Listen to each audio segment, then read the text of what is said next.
The rain poured heavily, drumming against rooftops and splashing into puddles on the narrow dirt paths. People hurried to find shelter, their voices muffled under the relentless downpour. Amid the chaos, a woman wrapped her shawl tightly around her shoulders, glancing anxiously at the clock. She was late again, and the weight of her responsibilities bore down on her like the storm outside. She stopped at the door, hesitating for a moment. Her eyes shifted to the small boy standing quietly, clutching a storybook close to his chest. His gaze met hers, filled with a mixture of innocence and quiet understanding. She reached out, brushing a hand over his head, as if to reassure herself. With a heavy sigh, she whispered a promise she wasn't sure she could keep. A knock at the door broke the stillness. A cheerful woman appeared, her brightly patterned wrapper standing out against the grayness of the evening. Her warm smile spread across her face as she stepped inside, shaking off droplets of rain. She greeted them both with a kind voice, her presence radiating familiarity and comfort. The boy's lips curled into a hesitant smile, though his grip on the book tightened. The woman extended her hand toward the boy, her fingers curling slightly as she waited. Slowly, he stepped forward, his movements reluctant. When their hands met, she squeezed a little too tightly, her gaze lingering on him for a moment longer than expected. The boy glanced back at his mother, uncertainty flickering in his eyes, but he remained silent. She smiled again, brighter this time, and led him toward the door. The woman at the door cast one final look over her shoulder as she stepped out into the rain. Her shawl flapped in the wind, the storm swallowing her figure as she disappeared into the night. The door shut with a dull thud, and the warmth of the house grew heavy. The cheerful woman's smile faltered as she turned to the boy. Her eyes held something different now, something the boy could not name but felt deep within. He clutched the book tighter, uncertainty filled the room. The boy's thoughts raced, but his words stayed locked inside. His gaze dropped to the floor as the woman's voice softened, carrying a tone that felt both kind and unsettling. Outside, the rain continued to fall, unrelenting and steady, as if the village itself knew a storm far greater than the one outside had just begun. Adia rose before the first light of dawn, her hands moving quickly as she prepared meals for the day. The small house was quiet except for the soft hum of her voice, offering whispered prayers for strength. She moved with purpose, cleaning every corner and organizing what little they had, her mind already racing with thoughts of the long hours ahead at the market. No matter how exhausted she felt, she always found time to pause and smile at her son, reminding him of how proud she was of his love for books and drawing. His quiet dedication to his stories made her heart swell, even when the weight of her responsibilities felt almost too heavy to bear. The boy sat by the window, sketching quietly in his notebook. He loved stories more than anything, especially the ones filled with heroes who faced impossible odds. His small world of imagination was his escape, a place where he could lose himself, while his mother worked tirelessly. But lately, something about his drawings had changed. The bright colors of his sketches seemed duller, and his characters were no longer smiling. He noticed things too, small things. The cheerful neighbor who always brought him treats now seemed different. She still smiled, but her tone was sharper when she thought no one was listening. He wanted to tell his mother, but he stopped himself. Each time, unsure if she would have the time or energy to hear him. The neighbor had long been a beloved figure in the community. Her cheerful laugh and warm personality made her a trusted friend to many. She always seemed to have extra food or small gifts for the children, and her generosity made her popular among the families. For the boy, those treats had once been a source of joy. She often handed him sweets with a kind smile, calling him such a good boy. But now, her presence made him feel uneasy, though he couldn't explain why. He still accepted her gifts, not wanting to upset her, but he noticed her smiles didn't always reach her eyes. Adia found herself leaning on the neighbor more and more as her shifts grew longer. She convinced herself it was the right thing to do. The neighbor's kindness had been a lifeline, and trusting her felt like the only choice. The woman always offered to help, and her willingness to watch over the boy allowed Adia to focus on her work. She ignored the faint whispers of doubt that crept into her thoughts, brushing them aside as unnecessary worry. After all, the neighbor Was well loved by everyone, the boy's behavior began to shift in small but noticeable ways. He no longer ran to the door when his mother returned home. His once lively chatter turned into quiet nods, and his laughter faded into silence. He hesitated before leaving the house each morning, dragging his feet as though each step felt heavier than the last. Adia noticed but told herself he was just tired. She didn't push him to talk, not wanting to add to his burden. The neighbors often spoke fondly of the woman who cared for the boy. "She has a heart of gold," they would say. "You're lucky to have someone like her." Adia nodded each time, feeling a mix of gratitude and guilt. But one day, an older neighbor pulled her aside, speaking in a hushed tone. "I saw her scolding him yesterday." "It didn't look right," the elder said softly. Adia waved it off, forcing a smile. "She loves him like her own," she replied, though the words felt hollow even as she spoke them. Adia's long days at the market left her little time to notice the growing unease in her home. Exhaustion clouded her mind, making her dismiss the small signs that something was amiss. She told herself that the neighbor's care was a blessing and that there was no reason to question her intentions. Each time doubt surfaced, she pushed it down, convincing herself that she was doing what was best for her son, but the boy's quietness lingered. His hesitations grew longer. He looked at his mother as if searching for answers, though he never spoke the words aloud. And each time he left the house, he glanced back at her, wishing she would notice the fear in his eyes. Tay walked into the house with his head lowered, holding his book tightly against his chest. His steps were slow, and his eyes avoided the warm gaze waiting for him. A gentle voice asked if everything was all right. He lifted his head slightly, forcing a small smile, and said it was nothing.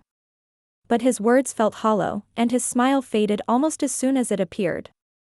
That night, he lay in bed, the silence around him broken only by his restless movements. Shadows loomed in his dreams, dark and menacing, their arms stretching toward him.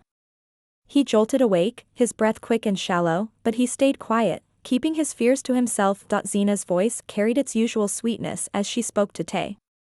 Her smile was wide, and her tone was cheerful when she told him about their little secret game.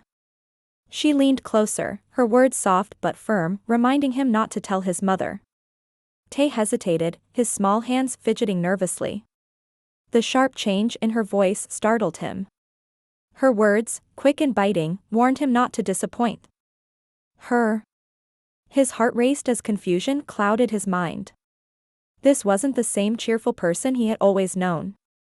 Her controlling presence left him uneasy, but he didn't know why. Adia worked late into the night, her focus entirely on earning enough to keep things running smoothly. She convinced herself that Zena's help was enough. Zena was trusted by everyone, after all. Neighbors often mentioned how lucky she was, praising Zena's kindness. One even said Zena treated Tay like her own child. The words brought a fleeting sense of comfort, but somewhere in the back of her mind, a small voice whispered doubts. She ignored it, brushing away the uneasy feeling with thoughts of gratitude. Tay began avoiding Zena's house. After school, he lingered near the playground, watching the other children play as he delayed his steps home. He walked slowly, his head lowered, hoping no one would notice his reluctance. When asked why he seemed distant, he mumbled a few words, barely audible. He finally said, almost in a whisper, that Zena scared him. But he refused to explain further, leaving his mother with more questions than answers. The elderly neighbor had sharp eyes and a cautious heart. She noticed Zena's harsh words as she scolded Tay one day, her tone louder than it should have been. Concerned, the neighbor quietly approached Adia, sharing what she had seen. Adia hesitated, torn between trust and doubt. She thanked the neighbor but dismissed her concerns, repeating words she hoped were true. Zena loved Tay like her own, she said, as if saying it aloud would make it real. Tay began staying longer at school. He found ways to avoid going home, spending extra hours sitting alone, his thoughts heavy and his shoulders slumped. His silence grew louder, a burden he carried but couldn't explain. He thought about speaking up but feared no one would believe him. The weight of his unspoken words kept him quiet, even as his heart yearned for someone to hear him. Adia adjusted her shawl and hurried along the narrow path to the market. Her mind was racing with the day's tasks when she suddenly stopped and patted her bag. It wasn't there. The important document she needed was missing. Muttering under her breath, she turned around and quickened her steps back home. Worry filled her thoughts. "I hope I didn't lose it," she said, clutching her shawl tighter as she moved through the bustling village streets. As she approached her house, her steps slowed. Unusual sounds drifted toward her, faint but unmistakable. Muffled voices came from the neighbor's house. She froze. Her heart pounded as she crept closer, the voice of her son faintly reaching her ears. She pressed her hand against the wall, straining to hear. Something about the tone made her uneasy. Her breathing quickened as she leaned forward and peered through the window. What she saw made her freeze in place, her breath caught in her chest. Her hands trembled, and her mind raced, struggling to process the unsettling scene before her. The door swung open with a crash. Adia stormed into the room, her voice trembling with fury. She demanded an answer, her eyes blazing with anger and disbelief. Zina stepped back, startled but quickly recovering. She smiled faintly and tried to explain. "Adia, you're overreacting. This is harmless," she said, her voice calm but defensive. Tay ran to his mother, tears streaming down his face. He clung to her tightly, his small hands gripping her shawl. His voice shook as he begged, "Mama, let's leave. Please." Adia wrapped her arms around him, her anger turning into determination as she held him close. With Tay by her side, Adia marched through the village, her steps heavy with purpose. She entered the elders' gathering place, her voice steady but filled with sorrow and anger. She recounted everything she had seen, her words cutting through the air like a blade. Her voice broke as she spoke of Zina's betrayal. The elders exchanged troubled looks, their murmurs filling the space. One elder finally rose and declared, "This must be investigated immediately." The weight of the moment pressed down on everyone present as Zina was summoned to face the elders. She stood before them, her voice firm but defensive. "Adia is twisting the truth," she declared, her words sharp and forceful. The room fell silent for a moment, tension thick in the air. Slowly, other voices began to emerge. One by one, children in the community stepped forward, their words hesitant but brave. They shared their own unsettling experiences with Zina, their stories weaving a pattern too clear to ignore. Zina's composure began to falter. Her denial grew weaker with each passing moment. The weight of the evidence became too much, and she collapsed into silence, her defenses shattered. The elders looked at one another, their decision clear. Justice would be served. The elders acted quickly, their voices firm as they summoned the authorities. There was no hesitation, no second guessing. The evidence was clear, and the truth could not be ignored any longer. The officers arrived, their presence sending ripples of curiosity through the village. Zina was led out of her home, her face pale and her steps unsteady. The crowd gathered, their whispers growing louder as they tried to make sense of what they were witnessing. The murmurs spread like fire. "She always seemed so kind," someone said, their voice filled with disbelief. "But now, it all makes sense," another added, recalling moments that once seemed insignificant but now painted a darker picture. Suspicion grew with each shared memory, the perfect image of Zina unraveling before their eyes, encouraged by Adia's bravery. Families began to step forward. One by one, they spoke of incidents they had kept quiet, moments when their children came home unsettled or refused to return to Zina's house. The stories were different but carried the same thread of unease. What was once a murmur became a storm, leaving no room for doubt. The trust Zina had carefully built crumbled, and the village stood united against her betrayal. Adia sat beside Tay that evening, her hand resting gently over his. She spoke softly, her voice steady but full of emotion. "Mama will never leave you alone again," she promised. Her words carried the weight of her regret, but they also carried hope. Each night, she sat with him, her presence a comfort as he slowly began to feel safe again. Seeking guidance, Adia turned to a respected elder known for wisdom and kindness. The elder listened to Tay patiently, encouraging him to speak. With each word he shared, his fears seemed to loosen their grip, and his voice grew stronger. The elder reassured him, helping him understand that his feelings were valid and that he was not alone. Tay began to heal. His small smiles returned, timid at first but growing brighter each day.